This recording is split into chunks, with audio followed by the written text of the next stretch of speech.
Welcome to Geopolitics Decanted. I'm your host, Dmitri Alperovitch, and this is a podcast where we go deep behind the headlines to analyze the pressing geopolitical issues of the day. Today, we have a special deep dive episode about the Israel-Iran war, and I can't think of a better guest than retired General Amos Yadlin. Amos is not just a decorated veteran of the Israeli Air Force, but has had a singularly unique vantage point on the issue of regional nuclear threats throughout his career. On June 7th, 1981, 44 years ago, he was one of the 8 F-16 pilots participating in Operation Opera, a strike on the Iraqi Osirak nuclear power plant. 26 years later, on September 6, 2007, he was the head of Israeli military intelligence when Israel bombed the covert Syrian nuclear power plant that had been built for them by the North Koreans in Deir ez-Zor. And given how long Israel had been planning and preparing for this operation against Iranian nuclear program, very likely the longest planned military operation in human history, is almost certainly the case. I'm not sure, Amos, if you can comment on it, but that you were part of the early planning of the war plan that is being put into action over the course of last week. So I'm not sure if there's another person on the planet that is more qualified to talk about the subject of striking Middle Eastern nuclear programs than you, Amos. It's a great pleasure to have you on. Welcome to the show. It's my pleasure as well. Always happy to talk to you, Dmitri. Great. Well, Amos, maybe we can start with a high level of what do you think from your vantage point, and there's probably no such thing as retired generals, I'm sure you're well connected still within the Israeli military and political system, but what are the concrete objectives of this operation, and when would you say that it has been an unqualified success? What needs to happen for that to take place? Yeah, I think we go back one step and we understand why it was launched and why at that time. So it was launched because Iran launched a war on Israel with 7 fronts that created a ring of fire around Israel. The Iranian idea was to destroy Israel without their involvement by Hamas, by Hezbollah, the Assad regime, the Houthis, the Shia militia in Iraq, and they are planning it for 20 years, arming, financing, and operating these proxies. This is the war that started on 7th of October. And Israel decided to go to the head of the snake and not deal with some of his proxies. Or let's say after destroying many of the proxies, it's time to go to the head of the snake. Second, what you mentioned about the Begin doctrine. Prime Minister Menachem Begin in 1981 decided that any country that called for the destruction of Israel, annihilation of it, wiping it off the map, and not only speaking, it's not only words, they are preparing the tools to do it with nuclear weapon, Israel will destroy their nuclear program. So, as you mentioned, this operation started according to the Begin doctrine. And the goals of the operation are 4 goals, but the nuclear is the first one. To, as much as possible, roll back the Iranian nuclear program, destroy most of it, and create the conditions to have a different political solution, a different agreement that will be based on different assumptions than 2015 deal. And so no enrichment on Iranian soil has to be a precondition, right? This is one of them. The other one, not less important, inspection. Inspection everywhere, every time. And to make a nuclear bomb, it's not only the enrichment, it's the weaponization. So dealing with all the efforts that Iran, by the way, 2 weeks ago, the IAEA for the first time said that Iran concealed and cheated on some activities that has to do with weaponization. This is the number 1 goal of the operation. The number 2 is to destroy as much as possible the ballistic missile force of Iran, because Iran haven't contemplated only on nuclear. They know that nuclear is for very extreme scenarios, and they wanted to help these 7 fronts with ballistic missiles that coming all the way from Iran. And we saw it on April 2024 and October 2024 when the Iranians had a record number of ballistic missiles launched to any country in the history of military activities.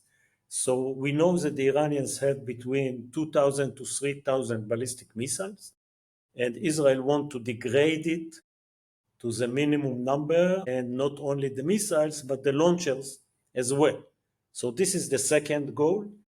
And the third goal is to deter Iran from building again the camp of proxies around Israel, and to reduce as much as possible the Iranian capability to be a spoiler in the Middle East by using its proxies in Iraq, Syria, Lebanon, Yemen, So Sudan. this is the IRGC leadership targeting, right? The IRGC, the Quds Force, yes. But once again, personalities are important, but every person has substitution. And we have to deal with the intentions, with the policy of Iran. And this is called basically deterrence. Deterrence is a tricky term because it's a decision at the head of a leader to do or not to do something according to the expected results, the cost benefit for him. But at the end, deterrence is an expiration date, and this is what Israel haven't understood on the 7th of October. And we have to make sure that deterrence will be as strong as possible to make sure that in all these three areas, nuclear, ballistic missiles, and proxies, Iran will be very careful and less capable to do what it has done in the last 20 years. And do you think you have to succeed at all three for this to be a success, or even just a rollback of the nuclear program would make this a huge success? No doubt that the nuclear program is the number one. The number one, because we dealt with the proxies in the last year and a half, but the nuclear issue is a one-time threat that can destroy Israel, and it is an existential threat, unlike the proxies. So this is the most important issue. But you know, the key facility, and there are many facilities, obviously, and Israel has struck many of them already across Iran. But the key facility is Fordow, right? It's 100 meters or so underground in the mountain. Do you think it's possible for Israel to destroy it without the help of the United States? I think it's a challenging mission, no doubt about it. Kinetically, Israel doesn't have the bombs that can do the job. Only the United States have the bombs that can destroy Fordow. However, never underestimate other means to destroy Fordow, and I will not go beyond that. Okay. All right. Now, you and I were talking actually at Munich Security Conference earlier this year. If you recall, I was actually thinking that Israel had a high chance of striking Iran this year. We're talking about the multi-day operation, and you said it's very, very difficult to fly in single-seater planes. Of course, you would know this far. You flew to Iraq. This is even further, of course, to Iran. How has Israel managed to pull this off day in after day, hitting targets in Iran, seeking out the missile launchers and destroying, I think, over 40% at this point? How has it been able to pull this off, this incredible tempo of operations? Okay, so I have to do a personal confession. I was chief of staff of the Air Force. I was head of the Israeli intelligence, and I dealt with this kind of operation for the last 20, 25 years. Back then, it seems like an impossible mission. Too far away, not enough intelligence, very strong air defense. What the Air Force demonstrated here, based on very good intelligence and the capability to marry both, is beyond my dreams. Beyond my dreams. You were surprised. I was surprised from the tempo, how fast it was achieved. 2.5 days, and we had air superiority. Russia is fighting in Ukraine for 2.5 years, and they are For three unable years. 3 years. to achieve air superiority. Took us the whole Yom Kippur War to try and establish air superiority over the Suez Canal, and we haven't succeeded. We reached to it only in 1982 in the Baca Valley. So the key for success is air superiority, because then you can use your airplanes instead of fighting with the air defense, with the S-300, with the short range and medium range batteries. You can use them as airplanes that are taking bombs to important targets based on amazing intelligence. So I think what Israel have done, it's paved the way to Tehran by achieving air superiority. And it's almost shocking that flying to Tehran is now almost as flying to Gaza. The range is not that important anymore. So, no question that Iran is incredibly wounded. A lot of the leadership, particularly of the IRGC, has been hit. Air defense is destroyed. A lot of nuclear facilities have been destroyed. A lot of the missile launchers. What do you think is left? Is it too much to underestimate them to say that they're done now and they should be seeking surrender, unconditional surrender, as President Trump has said, or do you think they still have cards to play either against Israel or against the United States? When I was a fighter pilot, I had a rule that basically said, never panic, never be in euphoria. So I was not panicked with the Iranians, but I'm not in euphoria. It is a huge victory the first 4 days, but wars sometimes start very well and ended up differently. You have only to think about Afghanistan 2002 or Iraq 2003. So we have to be very careful. Not in euphoria, not in panic, slightly paranoid. This is the state of mind that I prefer. So what is my slightly concern? The Iranians may decide to go for the long war, for war of attrition. They can absorb a lot of Israeli attacks and continue. 80 million people, huge country. They fought against Iraq 8 years. They may hate that what was written today in Wall Street Journal, that Israel is approaching its minimum numbers of air defense projectiles like arrows and others. So we have to be patient and to see that we are continuing to be 100 times more efficient in attacking Iran compared to their missile on Israel. And this ratio is continuing and not reversed. I think that we can be there, but all the time we have to check what the enemy is thinking, what is his strategy.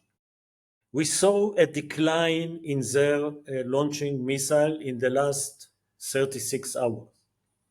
Is it because their capabilities were really reduced, or they thought about a different strategy? They want to keep their missiles for a long time.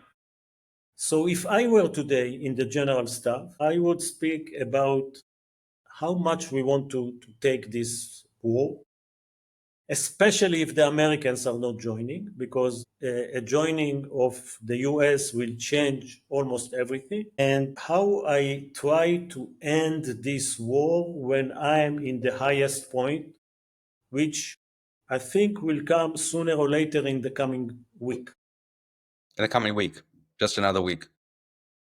And were you surprised? Obviously, Hezbollah, Hamas have taken a lot of blows in recent years, but you still have Iraqi militias, you have the Houthis. The fact that the only ones almost exclusively sending missiles and drones at Israel right now is Iran, and none of these players are participating. Is that a surprise to you? Not at all. Not at all. When nobody fire missiles and the Houthis fire a missile a day, they got all the attention. But when Iran is firing 150, 100 every day, the one missile from from the Houthis is a waste of, it reminds me 1991. Saddam Hussein fired Scuds at Israel. And we were asked by the government, I was at that time maybe a colonel, to attack Baghdad. And I saw that we can bring to Baghdad, let's say, 16 bombs. Compared to what the US have done, nobody would have paid attention. So that's why they decided, I think, to save the ammunition to another time. The Houthis, Hezbollah, deterred to the highest level. The Iraqi militia hardly can attack Israel. They have the drones. Israel easily intercepting the drones. And I think the Iranians are keeping them to the case the US will attack Iran, and then they will use them against Americans in Iraq and not so much against Israel. There's some concern in the US and globally about the Strait of Hormuz, and might Iran mine it, attack it with small attack boats? Do you see that happening? What do you think might trigger that type of scenario? It's a very strategic decision by Iran to move from bilateral war with Israel to a regional war. If they block the Strait of Hormuz, no doubt that the US will try to open it. They will create a lot of damage to the oil export from Saudi Arabia and the rest of the Gulf countries. So I think they are threatening against the US since the beginning of the war. They blaming the US to be part of the war. It's remind me Abdul Nasser, the Egyptian president in 67, that when the Israeli Air Force destroyed his Air Force, he said, no way, the Israelis cannot do it. It's the Americans and the Brits that help. So this is the argument in Tehran today, but they are smart and sophisticated enough not to bring upon them an American reaction. If America joins, then they may use it as a retaliation, in addition to launching missiles, short-range missiles, medium-range missiles to the airbase in Qatar and to the Navy base in Manama. And here it depends very much on what will be the scope of the American participation. If the US is doing Fordow only operation, the Iranians still have to think, do we want to bring them with all their might against us? If the Americans will accompany the Fordow attack, if it will happen, of course, with a very clear message. We are going against your main nuclear site. However, we are not interested to go to a full-scale war. If you will retaliate against our forces, then we come with full force. There is a strategic dialogue here that until now, both sides are playing quite well. So obviously, thankfully, you're not in a bunker with Khamenei, but you've been thinking about him and tracking him for a long time, a multi-decade career in the IDF and as head of military intelligence. What do you think he's thinking right now? What kind of pressure is he under psychologically, seeing so many of his colleagues and friends, presumably in the IRGC, being killed over the last 4 or 5 days? First, I don't think that he so much care about others. His own regime killed so many Iranians, and he thinks that everyone has a replacement. But let's go to Thursday night. I think Thursday night for him was a shock, was a surprise. It's beyond all the expectation what Israel has achieved, what Israel have done. So it's not only the leadership around him, it's what happened to the nuclear sites and to the ballistic missile sites, and the fact that Israel achieved air superiority over Tehran. This is his 7th of October. But as you saw in Israel, you can overcome 7th of October. The US overcome Pearl Harbor, and knowing him, he may want to go to a strategy of strategic patience, using what Iran has in their capability to absorb, hoping that America will very soon will be exhausted or not interested or go to another place, and that Israel is a small country and he can cope with it for the long run. I think, Dmitri, as we speak, he is considering what is the right strategy. He hopes for what I just described, but if Israel will be possible and the US join, to destroy Iranian assets in a pace that he will say enough is enough. He will do what the Iranians know to do very well. He will send his foreign affairs minister to negotiate, maybe with less cards than before. He will ask for a ceasefire, hoping to recover during the time that there is ceasefire, and he will agree to issues that he haven't agreed before.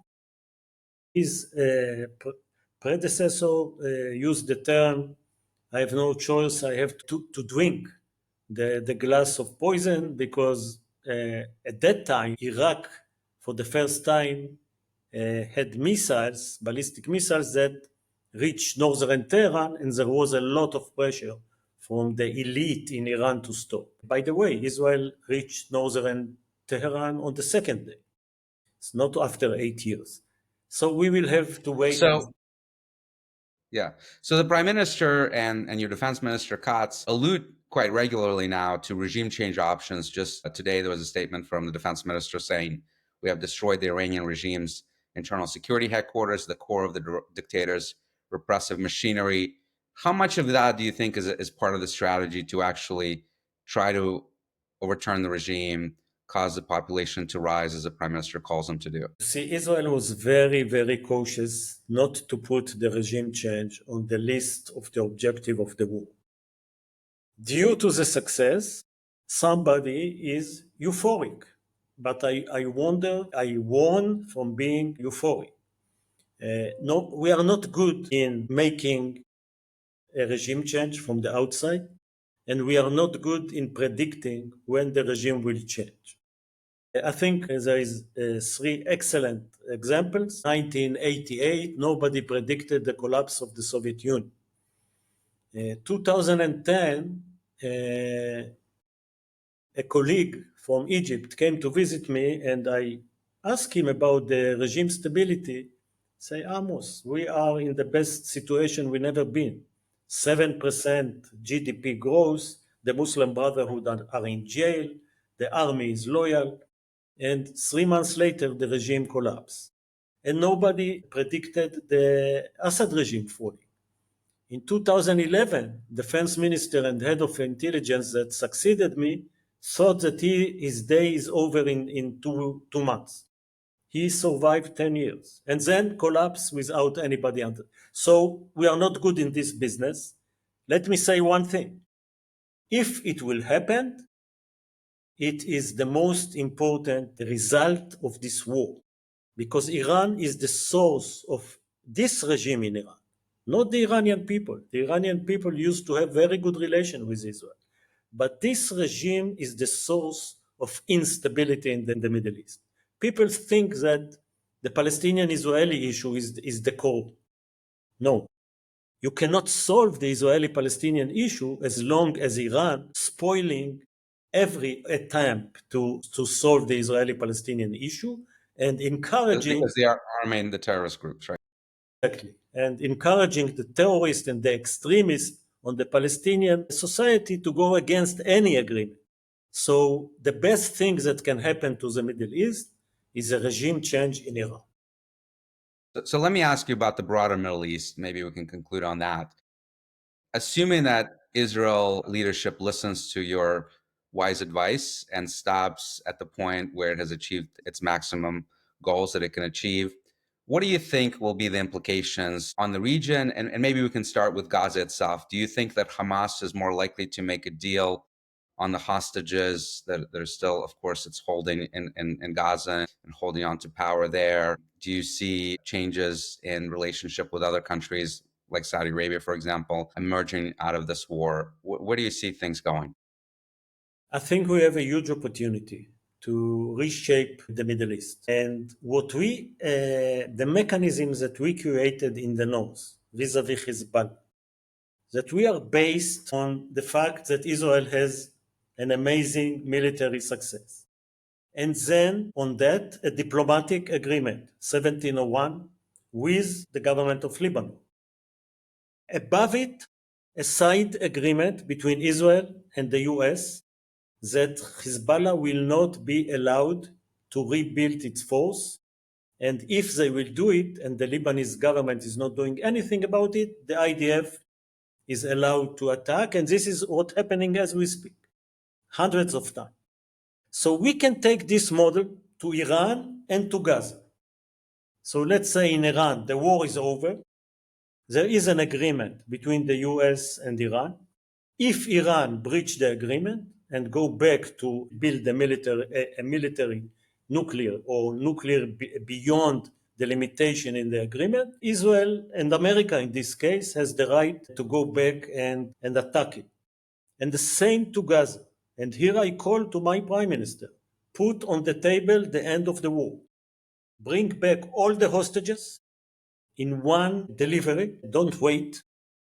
Give them for that the end of the war. Reconstruction of Gaza will happen only with demilitarization. Israel and America will have a side agreement that if Hamas is not demilitarized, then Israel is allowed to attack. In case they are demilitarized, then you bring an Arab coalition to restore Gaza and to build a different education system and to get rid of the terrorists. And do you think Hamas is more likely to make a deal seeing what just happened to Iran, their key sponsor? Yes. Yes, I think it moves them a little bit. Hamas is not the perfect proxy of Iran. Hamas got most of his money from Qatar and not from Iran. They got the weapon from Iran, training from Iran, but they are not asking the supreme leader what to do. By the way, they haven't informed him on the 7th of October, but they went with the ideology, with the idea that and the hope that everybody will join. So Hamas has his own consideration.